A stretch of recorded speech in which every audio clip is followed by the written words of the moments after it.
Welcome back to Government Issued, and I am Troy. In this particular video, I have a very special carbine with me, and that's my KELTEC SUB2000 Gen 2. As you can see, it doesn't look the way it looked when I initially got it. I recently did a update video on my High Point 995 carbine and how the transformation has just been crazy, from when I got it, all the accessories that I added to it and how it currently looks now. If you want to check out that video, it'll be much appreciated if you can do it, and also leave a thumbs up. This is my KELTEC SUB2000. I haven't done anything with this over the last year. I've been wanting to get a red dot on it. I've been wanting to, figure out a way to do that and how to get that installed. Well, let's open this thing up because I figured out a way, right? Again, after doing research and things of that nature and listening to other YouTubers and other folks that are proficient in firearms, they said, Troy, well, I understand you want to put a red dot on your, you want to put a red dot on your KELTEC SUB2000. Well, how do you do that? Well, a lot of folks said, well, go to mcarbo.com. Mcarbo has a accessory that mounts right directly to the actual frame of the KELTEC SUB2000. And I'm like, okay, cool. I checked it out. I'm like, let me see if I can look around and do one better. So what I did was I decided to go down to a local FFL store and see what other options they had. Well, they had a mount that would actually mount to the actual rail, as you can see here, of the Sub 2K. And I'm like, okay, cool. I'd rather go with that one. So I did, right? So I have a Crimson Fire red dot on it already, as you guys can see. And what's cool about this particular red dot is that it swivels in and out. So again, before I begin and point this firearm at the camera, because folks can say, oh, you didn't check to see if the firearm isn't chambered or if there's any rounds in the chamber and it's not safe. Let's do that, right? No magazine in the guy here, right? Right? Nothing in the chamber. Appreciate that, guys, as you can see, for all safety purposes. So, as you can see, pointing this thing straight ahead, you're like, well, how is this going to collapse? Because this is your ultimate backpack carbine, right?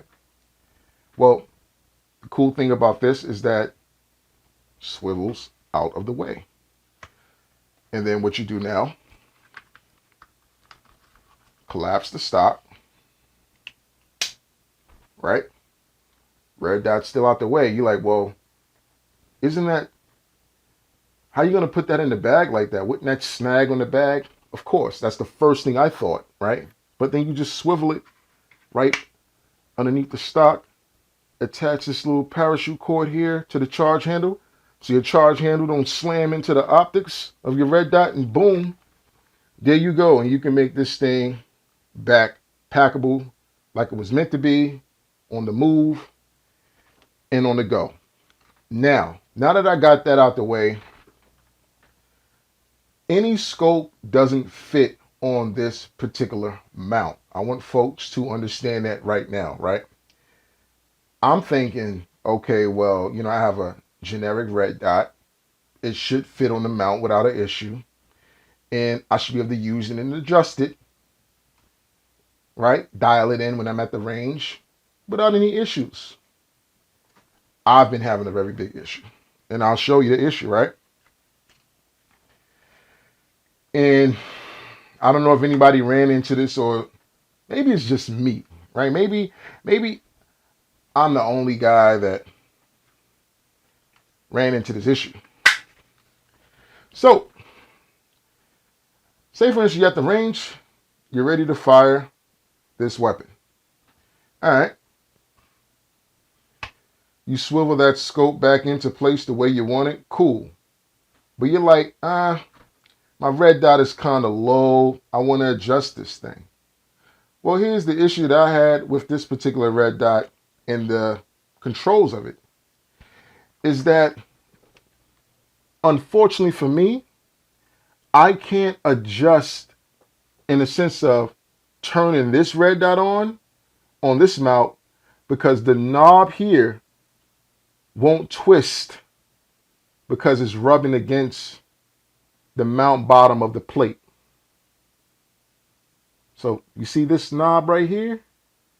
This red dot is not a red dot that's activated by movement like other red dots are, like my hollow sun that I put on my Springfield XDX, where, you know, it's going to turn on when you move it, when it senses movement.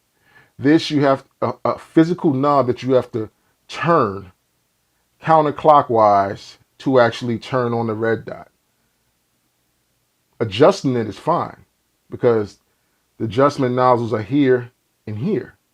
But to turn on the red dot, I can't turn it on because it's flush against the plate at the bottom there. So I have to figure out what I'm going to do in that regard. This was the red dot that I had on my 995.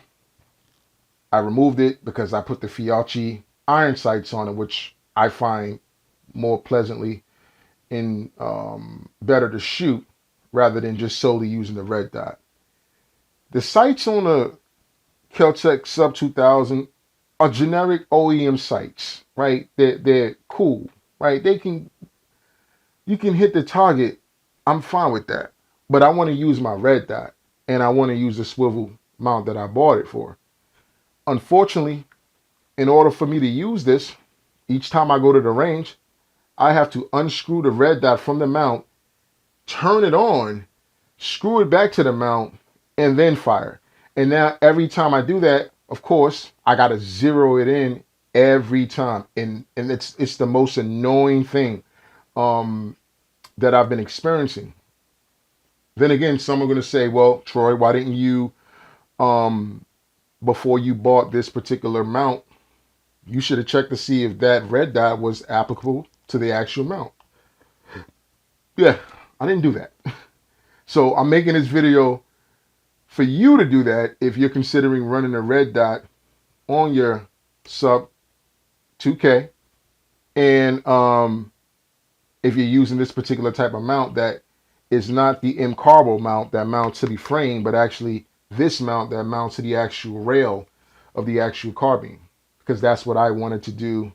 But I'm going to have to figure out, maybe I need to go to a gunsmith and see if they have like maybe a riser, not even an inch, maybe not even a quarter of an inch, but a riser that would rise, right, this red dot off of the actual base plate, and but then will allow me to turn the actual red dot on and off, because to be quite honest, this mount is flawless. This mount is been flawless to me. It's been flawless to use. I like the setup. I like the way it feels. It fits perfect. I like the swivel, the in and out action. I'm still able to collapse the actual carbine and use it as that backpack weapon, or, you know, that weapon that's easy to be transported to the range and from the range. And then again, this is also a cool home self-defense carbine because it's probably the same size as my in lengthwise, it's probably the same length as my 995 high point. Obviously, my AR is longer than that, but this is a pretty cool home, you know, self-defense joint. You know, you at home, somebody break into your joint, you want to get on something, you can get on something quick as possible. Again, these are just small issues that I had, and they were really oversights that I should have paid more attention to. You know, you get to the gun store or FFL store, you're buying accessories for your weaponry, and you know, you don't have everything with you in the store at the time. You know what kind of weapon you have, you know what the accessory is, and you're looking to add something to it.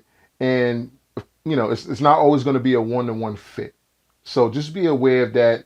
And that was one of my biggest gripes with this particular mount, is that now I'm going to have to figure out, either buy a whole new red dot where turning it on and off the nozzles are not located flush against the side and are going to be able to rub against the actual base plate, but actually maybe on the top. You know what I mean? That'll be a better fit for it. So I'm going to do some research and see how that works out. But anyway, this is government issued. I'm Troy. This is my KELTEC SUB2000gen2. I'm running a red dot right now. Maybe not the way I want it. I have an update with the solution that I've come up with to remedy this particular issue that I have. And we'll go from there. I'll catch you guys in the next video. Peace.